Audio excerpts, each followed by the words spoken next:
So let's wrap up what we've talked about. We have two main ideas: increasing and decreasing, and local extrema and absolute extrema. So I have another picture, and so let's go ahead and try to answer those questions. We've seen this picture before. We do have a limited domain, right? So we're from -7 to 7, right, is our limited domain action. So when we look at this, where is it increasing? We're looking at when the function is on its way up. So starting at -7, the function is pretty much climbing and climbing and climbing until we hit -3. So to answer the increasing question, remember this is going to be an interval of action. It looks like it's increasing from -7 up to -3. Okay? So that's what I would say there. There's a lot of debate with my colleagues about whether these are open or closed. We technically reach a point here where we're neither increasing or decreasing, so I keep it open. But my colleagues have some pretty good arguments why it should also be closed, so I don't really care. As long as you identify the interval where that action's occurring, you include it or exclude it. The choice is yours. I choose to exclude it. All right, but again, it's you. You decide what you want to do. Where else are we increasing? Well, again, starting at about 3, the graph starts going back up again. So it looks like from 3 to 7, the graph is on its way up. All right, so we're talking about this from on that part of the x-axis, right? The graph is basically on its way up. So there is where we're increasing. Where are we decreasing? Well, pretty much everywhere else in the domain, right? From -3 to 3, the graph is pretty much on its way downward.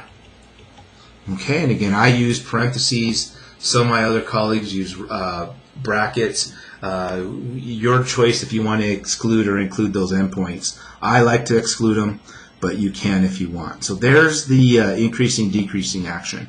What about the local extrema? Well, again, remember this is an interval, by the way. These are points, and we're talking about hills or valleys. So I can see a hill here, right? So it looks like I have a local maximum, and that's occurring at -3, 3. And then I have a valley, so it looks like we have a local minimum, and that's occurring at 3, -3. So we do have a hill, we do have a valley, which means we do have local extrema. I do change from increasing to decreasing and decreasing to increasing. Hill, valley, extrema. What about an absolute extrema? Do I assume a highest or lowest value?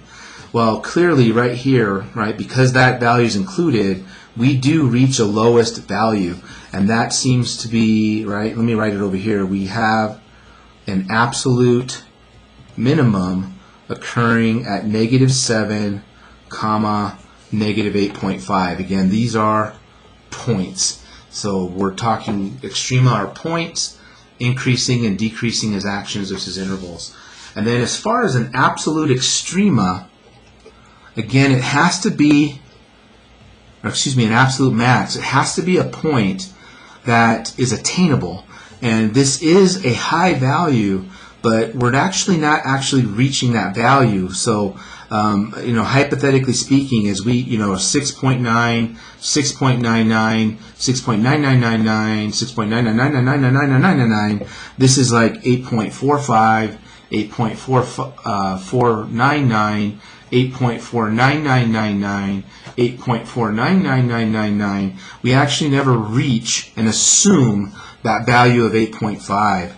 So this graph actually would have none. Again, we have to be able to assume the value.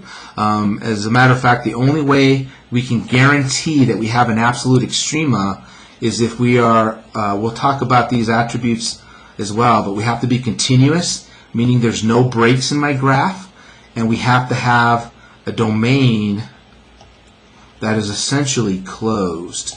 And so you can imagine if I close this, so if I went ahead and included 7, now I've actually assumed that maximum value, and I would have an absolute max. But you take away one of those things, and in this case I've taken away the closed domain, it's actually open at 7, then we can, we're not guaranteed an absolute extrema. We might still have one. There's no guarantee. I got to back up there. All right, so there's an idea of putting it together. Now what we got to do, right? Everything has been approached visually. How do I answer all these questions, right? Where am I increasing or decreasing? Where am I relative extrema?